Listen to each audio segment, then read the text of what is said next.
Que les bénédictions soient, que les bénédictions de la lumière de la vie soient avec vous. Que les bénédictions des mannes ancestrales soient avec vous. Que les bénédictions de votre esprit vous accompagnent.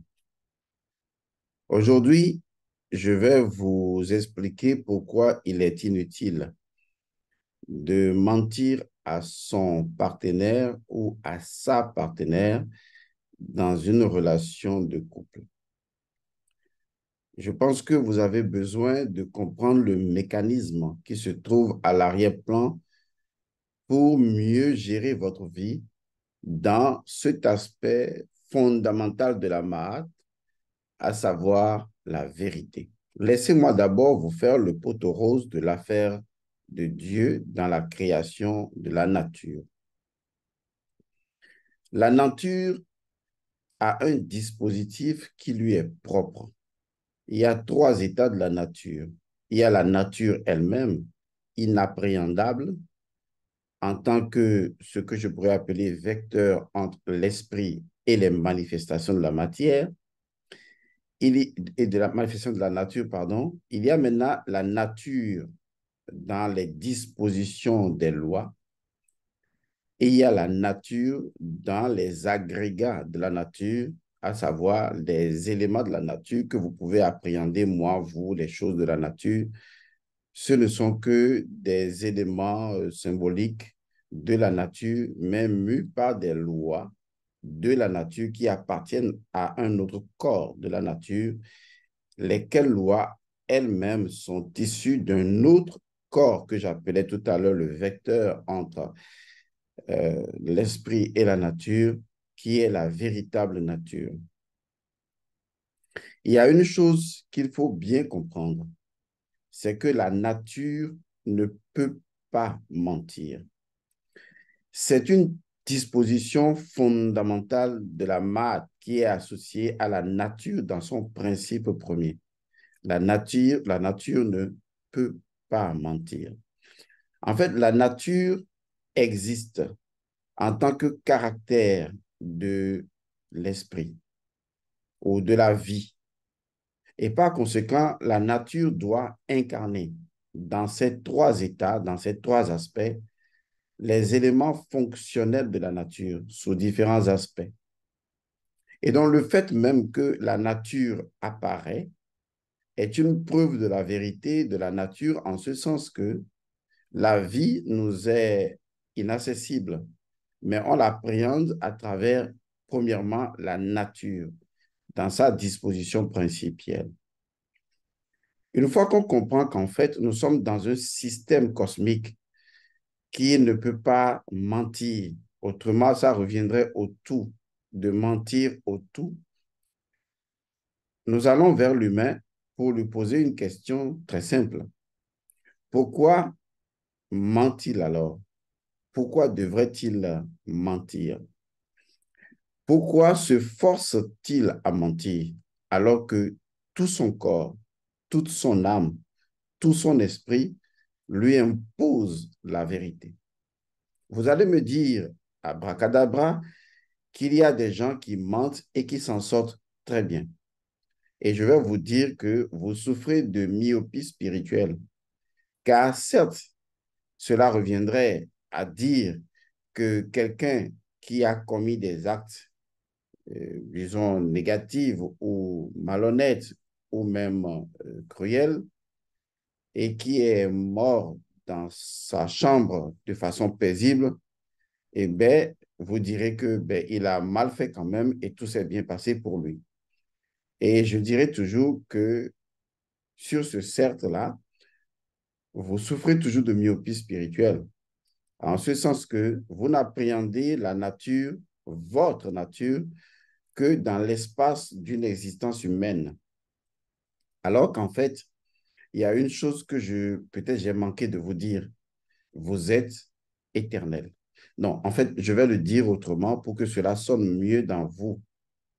Vous n'êtes pas seulement éternel, vous êtes l'éternité. À partir de ce moment, il n'y a aucun acte, que vous puissiez poser qui échappe à l'éternité que vous êtes. Ce que vous appelez un acte séquentiel dans le temps et qui n'a pas d'incidence conséquentielle selon ce qu'on vous a enseigné, à savoir on récolte ce que l'on sème, et vous vous dites, oh là là, il a mal agi en tant que responsable politique, mais il est mort tranquille, moi-même je ferai pareil, vous vous gourrez simplement. Parce que, comme je viens de le dire, la nature profonde de la nature, c'est de dire la vérité. C'est ça la Mahat. Et donc, la loi de la nature qui dicte que l'on récolte ce que l'on sème, c'est une loi qui ne s'applique pas à votre enveloppe charnelle seulement, mais c'est la loi de votre propre éternité qui veille à ce que dans l'éternité des formes que vous allez prendre au fil des réincarnations ou des revenus, eh bien, vous allez assumer les conséquences de vos actes. Pis encore, vous allez laisser à l'intérieur de la lignée de sang dans laquelle vous avez vécu des informations indispensables qui deviendront des karmas pour d'autres âmes qui sont compatibles avec le même karma et qui vont devoir assumer cela sous forme d'héritage familial. Et oui, laissez-moi vous dire la bonne nouvelle. Et ça, c'est vraiment la bonne nouvelle, pas celle dont les gens vous, disons, vous ennuient avec. La bonne nouvelle, c'est que vous êtes l'éternité. Et oui, je suis désolé, vous n'échapperez absolument jamais à la loi de la causalité, parce que la loi de la causalité est née de la loi de l'amour. Parce que la loi de l'amour, elle est appliquée dans le monde de la matérialité, devient la loi du karma. Il n'y a aucune différence entre le dharma amour et le karma. Aucune différence. On pourrait même dire que c'est absolument la même chose, seulement qu'il y a au niveau donc de l'apex humain, sa perception, il y a cette nuance, mais elle n'existe que dans deux mondes. Il y a le monde du tout, le monde de l'esprit, et le monde de la matière. Dans le monde de la matérialité, la loi de l'amour apparaît souvent comme, disons, la loi du karma. En fait, on devrait dire la loi de la responsabilité. Mais dans l'amour, c'est tout à fait normal. Parce que ce que dit exactement le karma? Voilà ce que dit le karma dans la loi de l'amour. Je vais vous dire exactement ce que dit le karma. Voilà ce que dit le karma. Supposons que vous prenez du plaisir à nuire à autrui. C'est un exemple, d'accord? Voilà que vous prenez du plaisir à nuire à autrui. Alors, la loi du karma, qui est née de la loi de l'amour et qui exerce l'amour, interprète la chose de la façon suivante. Cette personne torture les gens. Enfin, faisons une pause. Une loi étant impersonnelle par nature, n'a pas ce qu'on pourrait appeler ce niveau émotionnel et donc votre niveau moral pour savoir ce que vous appelez bien ou mal. La loi du karma, c'est une loi, c'est comme un mécanisme. Est-ce que vous voyez, quand vous voulez démarrer votre voiture, ben, la clé de la voiture ne se pose pas la question de savoir est-ce que vos mains sont sales parce que vous venez de manger peut-être avec les mains et vos mains sont sales et vous voulez démarrer, la voiture va démarrer.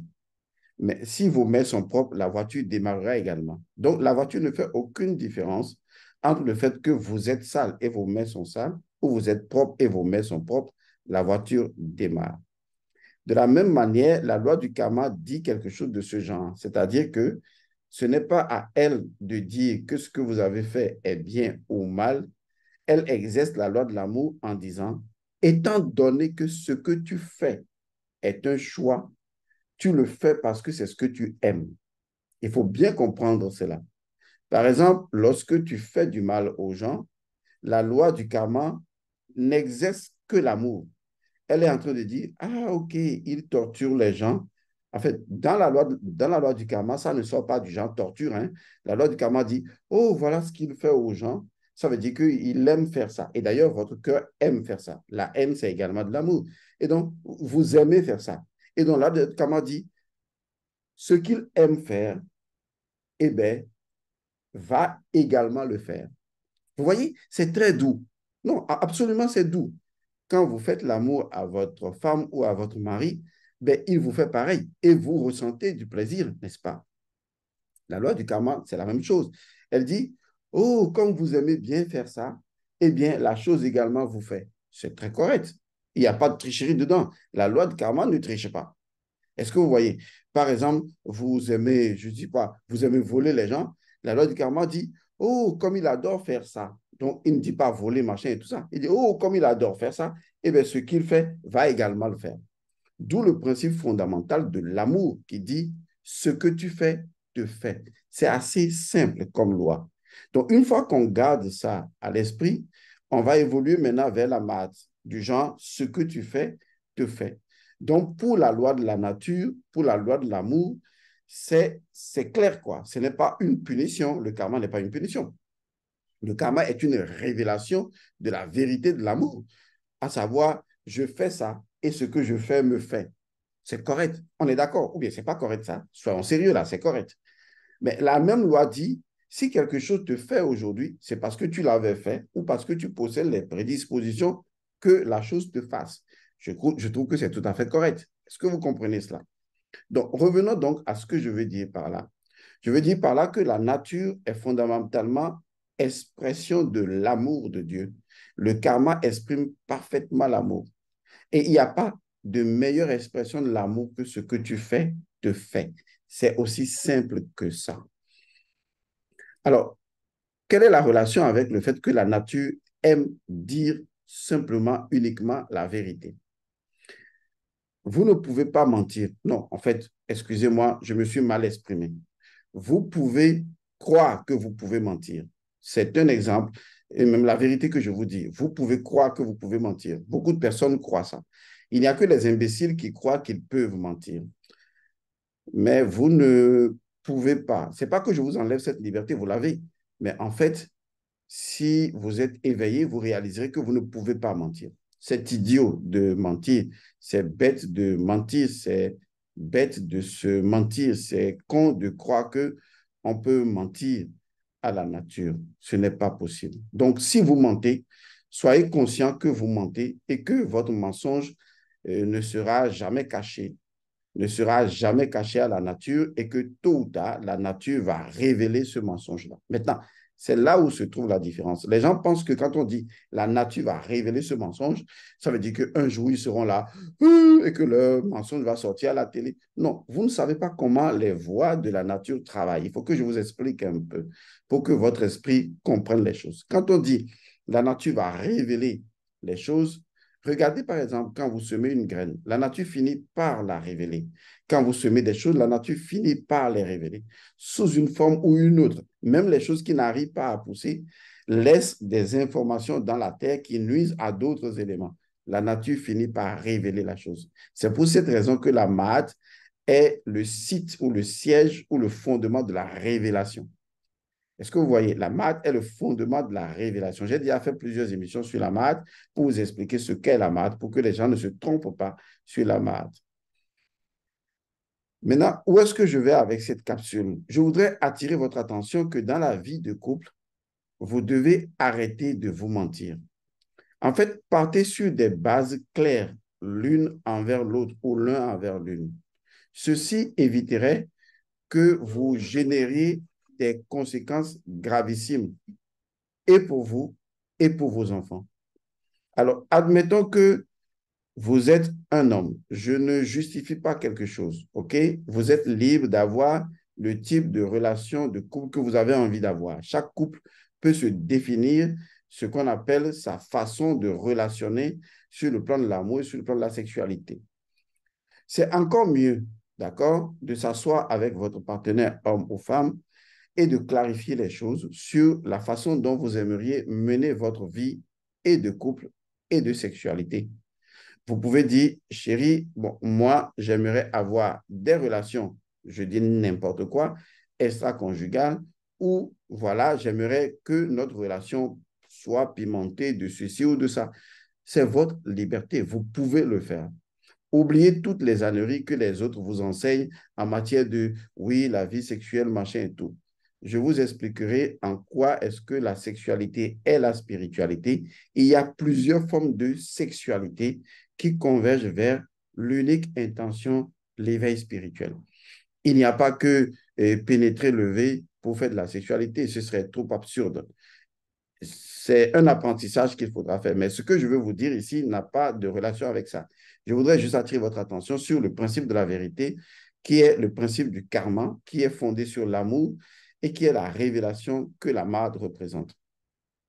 C'est encore mieux de dire à votre conjoint ou conjointe un certain nombre de vérités sur comment vous aimeriez que votre vie de couple se passe. Mais je ne vous l'interdirai pas, hein, mais chacun doit savoir qu'il est inutile d'avoir des relations outre que des relations dans la vie conjugale si vous avez fait la promesse de n'avoir que des relations dans la vie conjugale. Parce que si vous mentez et que vous trompez votre relation conjugale, que vous trompez le serment que vous avez pris devant les mannes ancestrales, devant les autorités physiques ou des personnes, si vous manquez à cela, alors vous générez ce que j'ai appelé déjà dans Union ancestrale, et je rappelle que le groupe Union ancestrale est un groupe gratuit, vous générez ce que j'appelle déjà les confusions énergétiques. Certains me diront, oh, j'ai toujours trompé ma femme ou j'ai toujours trompé mon mari et rien ne s'est passé. Vous vous trompez, c'est faux. Les âmes se parlent. C'est à cela que vous devez commencer à penser. Les âmes se parlent. Je le répète une dernière fois, les âmes se parlent. Prenez deux personnes. Voici peut-être la femme ou l'homme qui trompe son conjoint ou sa conjointe. Et l'autre n'en sait absolument rien. Mais pour qu'elle puisse tromper son conjoint ou qu'il puisse tromper sa conjointe, forcément, eh bien, elle a impliqué son âme, l'âme humaine. Ce qu'une âme fait en tant que principe dynamique, d'accord, mouvant du corps, c'est non seulement de faire des expériences avec le corps, mais de stocker de l'information. L'âme stocke de l'information. L'âme stocke de l'information. L'âme stocke de l'information.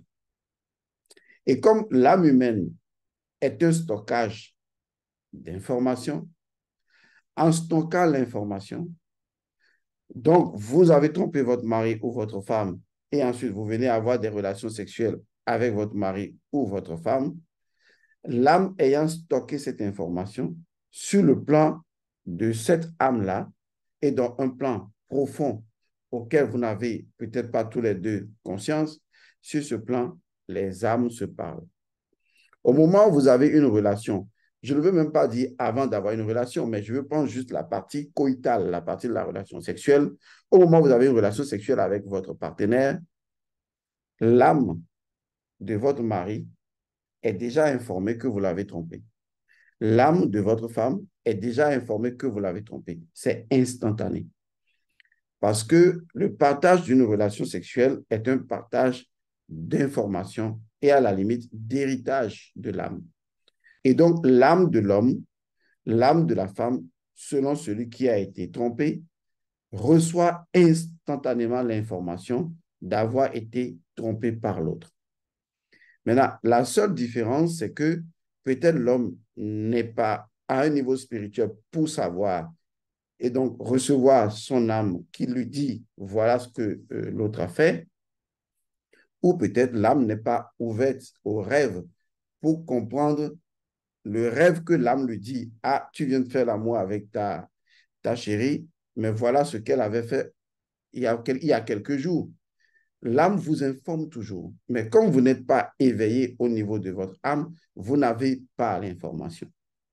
Mais l'autre chose est de savoir que ce n'est pas parce que vous n'avez pas l'information que votre âme n'est pas informée.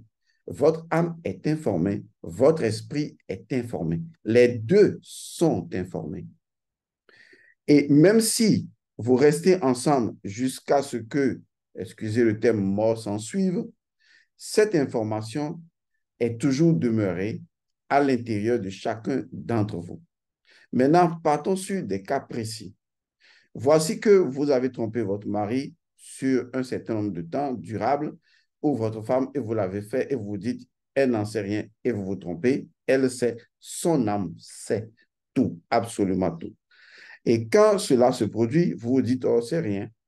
Mais ce qui va se passer, que ce soit que vous ayez déjà d'enfants ou que vous n'ayez pas d'enfants, eh bien, vous générez au sein de vos âmes un conflit, une conflictualité au niveau des mânes ancestrales et des ancêtres. Vous générez également une énergie négative, cette énergie que j'appelle une compromission énergétique, laquelle va rester dans votre sang, dans l'égrégore de la famille, et je vous assure, les enfants porteront ces charges-là. Parce que le sang appelle le sang partage toujours les informations avec le sang, et donc le sang de la famille portera cette information. Et donc, l'une des choses qui pourrait se produire, c'est que justement, vos enfants subissent les conséquences de ce genre de choses et que c'est eux qui payent les prix de leurs parents. Parce que quand vous héritez d'un sang, vous héritez également de ses forces et de ses faiblesses jusqu'à la fin de votre vie. C'est à vous de vous spiritualiser pour dominer les entités de votre sang. C'est pourquoi j'ai créé la formation et le livre La vérité du sang. Soit ce qui va se passer, c'est que justement, vous porterez cette information en vous et bien que la femme ne sache rien ou bien que le mari ne sache rien, puisque le mari, lui, part du principe que si ma femme me trompe, je la quitte. La femme également part du principe que si l'homme me trompe, je le quitte. Eh bien, les âmes ayant eu cette information vont commencer à générer le chemin de la séparation. Ce qui va se passer, c'est qu'un jour ou l'autre, vous ne saurez pas pourquoi, vous allez peut-être à un moment donné ne plus vous aimer, ne plus vous apprécier, parce que vos âmes vont commencer, excusez le terme, à ne plus s'apprécier ou à se détester, et finalement, vous allez devoir vous séparer. Mais vous ne comprendrez pas pourquoi vous êtes séparés, c'est tout simplement parce que vous avez généré trop d'énergie conflictuelle au niveau de vos âmes que vous n'avez pas purifié et les âmes ne se supportent plus. Et à un moment donné, il y a ce désamour qui s'installe sur les promesses qui n'ont pas été tenues et finalement, chacun prend sa route. L'autre chose qui pourrait se passer, c'est que justement, ça dépend. Ce que vous avez fait peut se reporter dans les prochaines incarnations.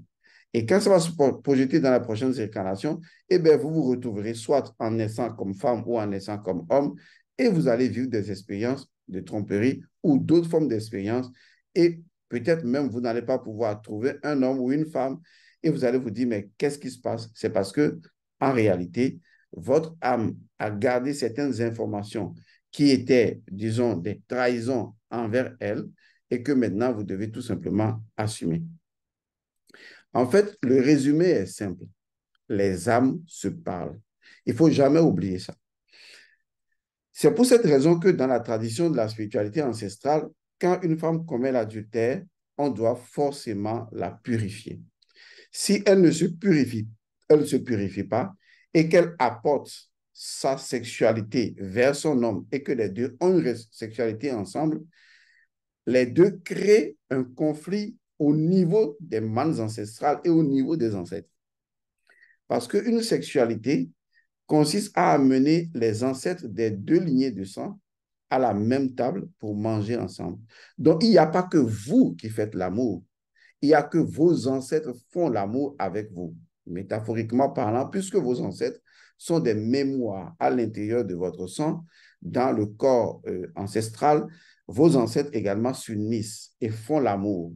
Donc, la relation coïtale que vous avez avec votre femme, les ancêtres ont cette relation coïtale, mais sous une autre forme, beaucoup plus spiritualisée, c'est-à-dire une relation spirituelle. Parce qu'une relation sexuelle est avant tout une relation spirituelle. Si vous ne le savez pas, sachez-le. Alors, imaginez maintenant que vous avez trompé votre mari ou votre femme et vous apportez maintenant cette information. Ça va créer, n'est-ce pas, des conflits au niveau des ancêtres et des mânes ancestrales. Vous comprenez alors pourquoi est-ce que je disais au début qu'il faut partir de la vérité. Si vous voulez avoir une femme et dire à votre femme, j'aimerais avoir des partenaires à l'extérieur, Oui, les gens vont me dire, je ne peux pas dire ça à ma femme. Bon, c'est à vous de décider. Moi, je pars du principe de la vérité. Et je donne un exemple. Je ne vous dis pas c'est ce que vous allez faire. Je ne suis pas vous et je n'ai pas demandé à vous de choisir une femme ou un homme. C'est vous qui vivez votre vie. Chacun est autonome. Ce que je vais vous faire comprendre, c'est de trouver le chemin de dire toujours la vérité. C'est aussi simple que ça. C'est à vous de savoir ce que vous devez dire pour que vous ne portiez pas la responsabilité spirituelle de la création des énergies conflictuelles au niveau de vos âmes, devant se reporter sur des conflictualités au niveau des âmes de vos enfants qui vont devoir gérer cela avec leur partenaire. Il ne faut pas l'oublier, puisque vous devenez pour l'enfant ce que j'appelle une mémoire presque ancestrale que l'enfant va porter et va devoir faire avec une autre fille ou un autre mari. Et donc, du coup, cette information définira également sa réalité. Maintenant, si vous avez des relations en dehors de la vie conjugale que vous ne vous purifiez pas ou que l'autre partenaire n'est pas au courant, puisque si l'autre partenaire est au courant, ça veut dire que justement, les mâles ancestrales sont au courant. Je parle en matière de polygamie, par exemple, où dans certaines régions, un homme peut supposer avoir plusieurs femmes. C'est parce que des rituels sont faits, des informations sont données aux mâles ancestrales qui savent que, oui, également, telle personne est sa femme ou telle personne, voilà, exactement. Mais de l'autre côté, où vous savez vous-même, votre conscience sait et connaît la vérité que vous êtes en train de tromper, de trahir et de mentir, en ce moment, vous générez une autre énergie qui va se reporter également sur les enfants. Parce que voici ce que vous ne devez jamais oublier. Les âmes se parlent. Et les âmes, selon le principe de la nature, puisque l'âme représente également Isis, la dimension isiaque et la Mahat, les âmes cherchent la vérité et les âmes portent des mémoires, sont des sièges de stockage et les âmes se parlent, se communient et les âmes se disent la vérité. Pas seulement dans le cadre d'une sexualité, mais de façon générale, les âmes se parlent.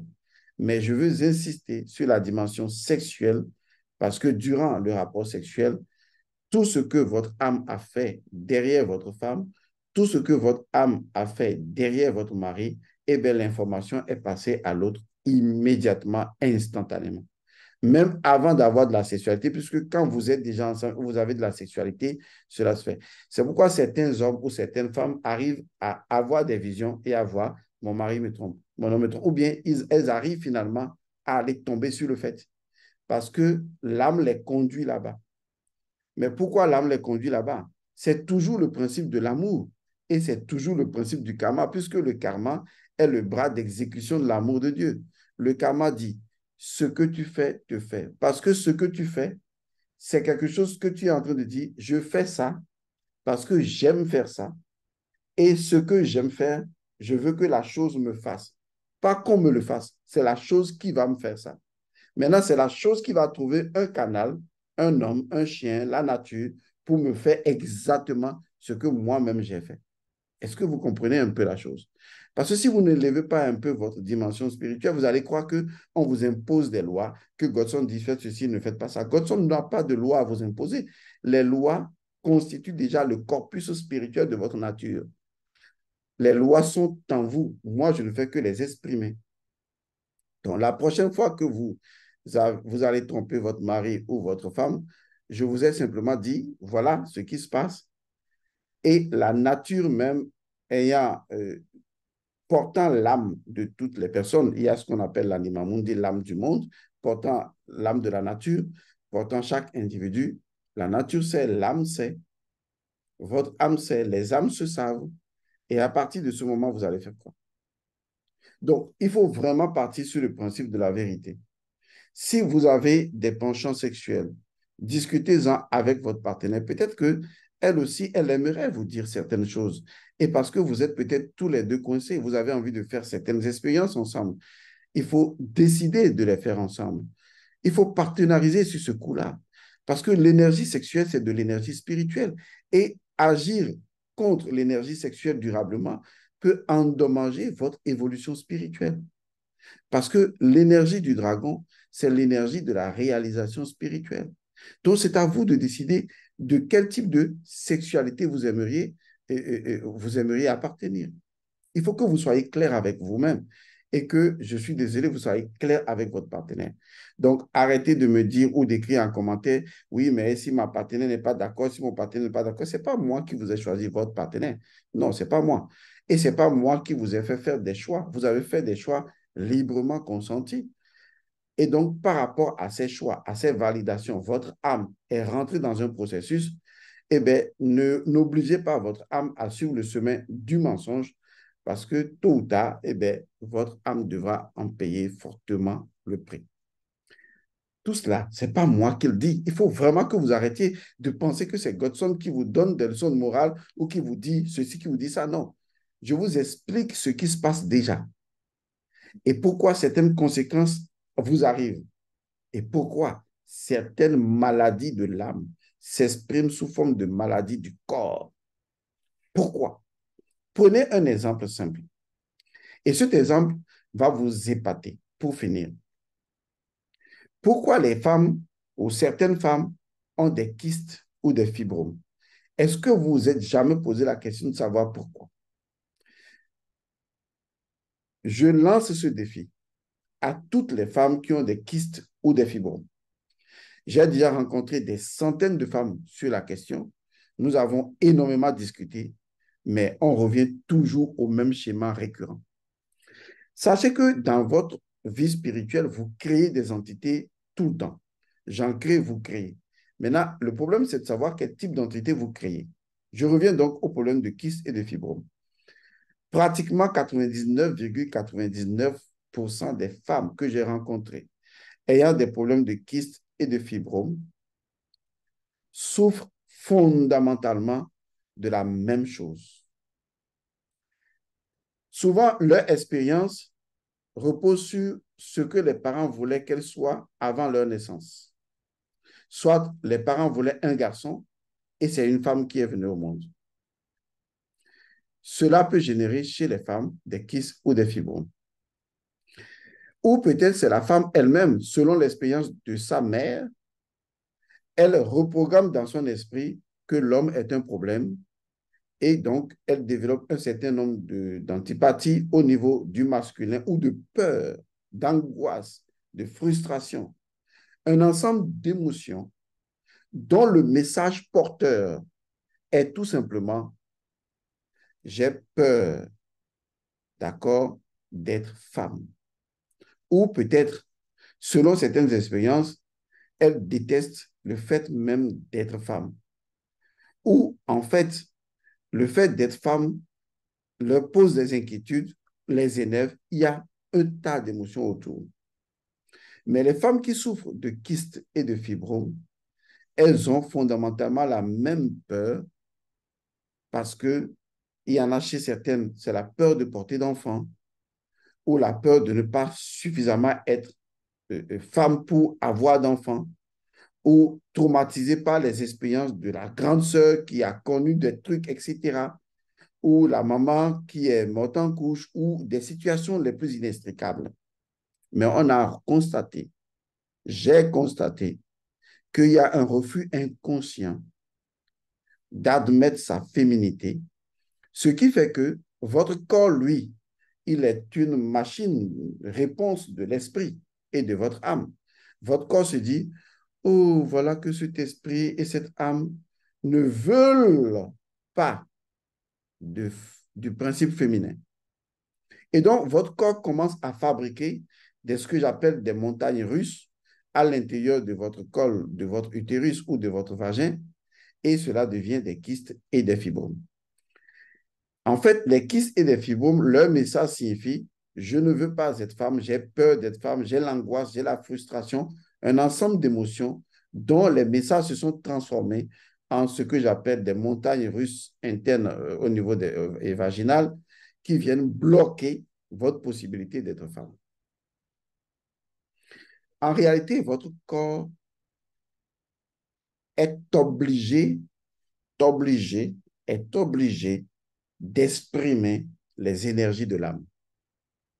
Les énergies de l'âme, disons, se répandent sous forme de sentiments, d'émotions et de désirs. Votre corps est obligé de les exprimer.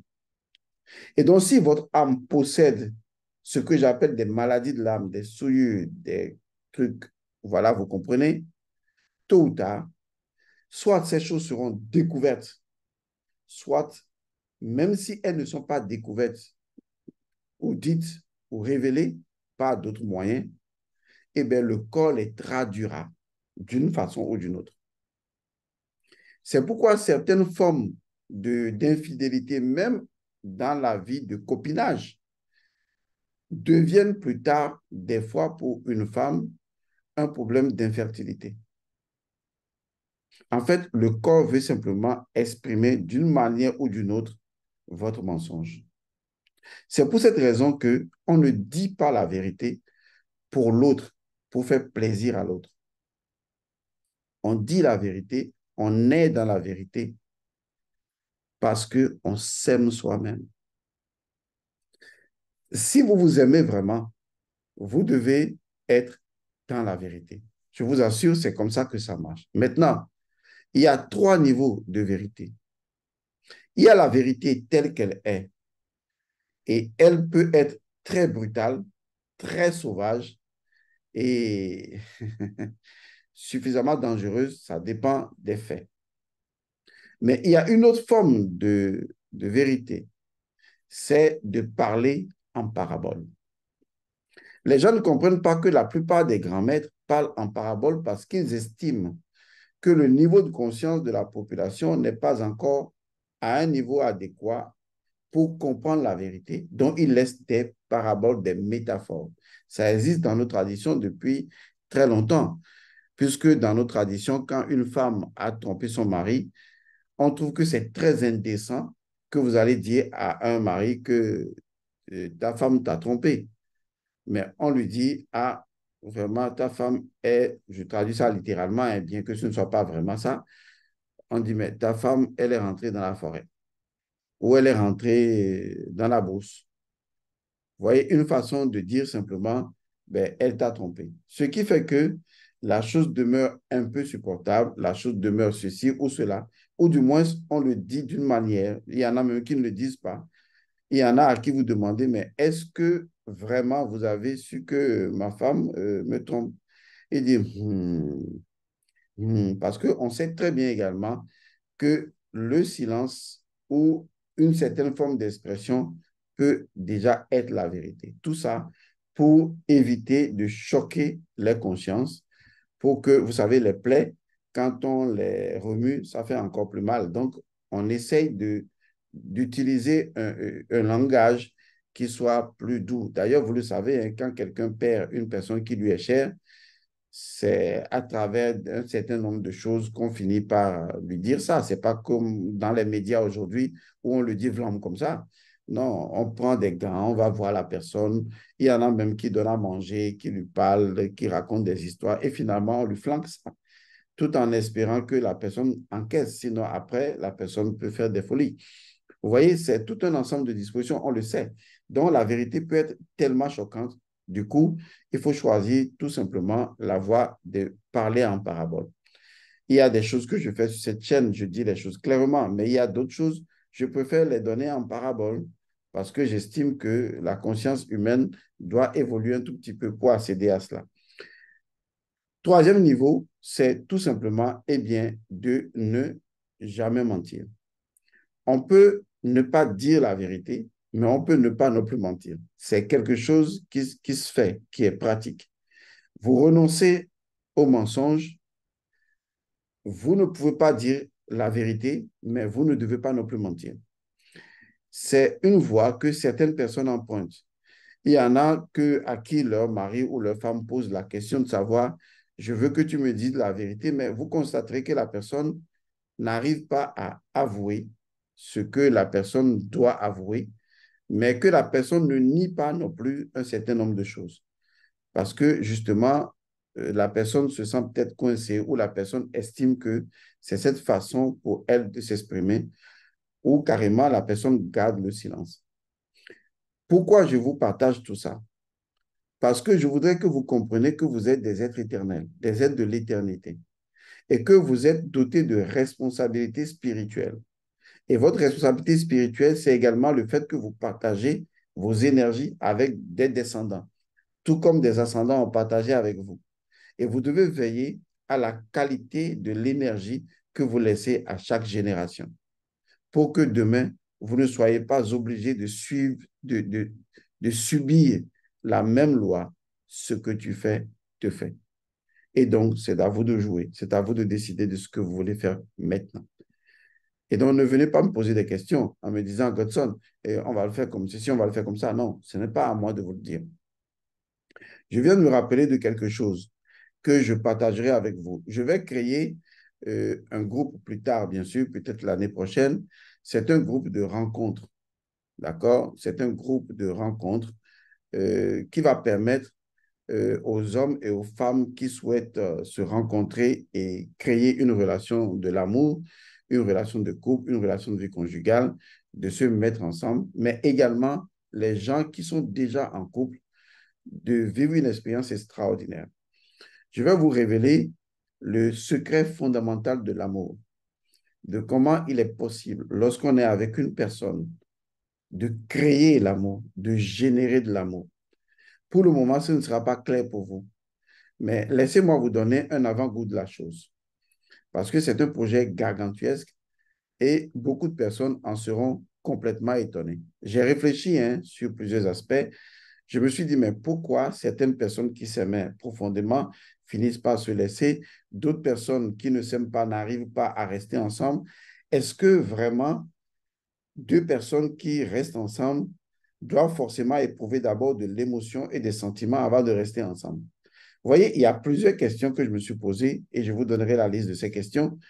Et je me demandais aussi également pourquoi les parents, les anciens, voulaient choisir forcément un homme ou une femme à un partenaire. Et des fois, pour ne pas dire souvent dans le passé, cela marchait, puisque les deux finissaient par s'aimer. Sur quel principe cela pouvait marcher?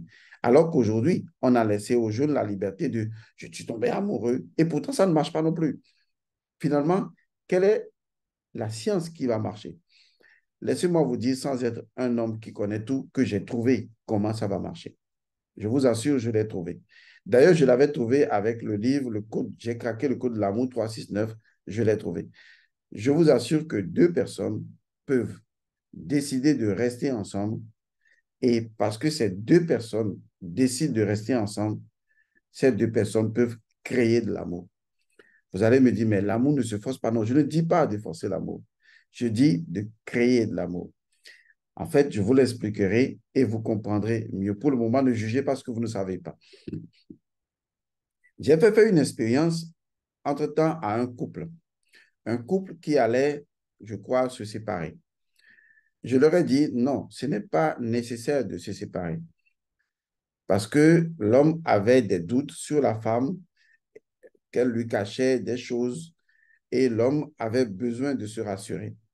Et d'ailleurs, l'homme avait commencé à se mettre un peu à l'écart. Je lui ai dit non, puisqu'il m'a sollicité, lui et sa femme m'ont sollicité pour que je puisse les aider. Et je leur ai dit, je suis en train de mettre en place un groupe de rencontres entre hommes et femmes, mais que je vais partager avec eux une expérience que l'homme va faire.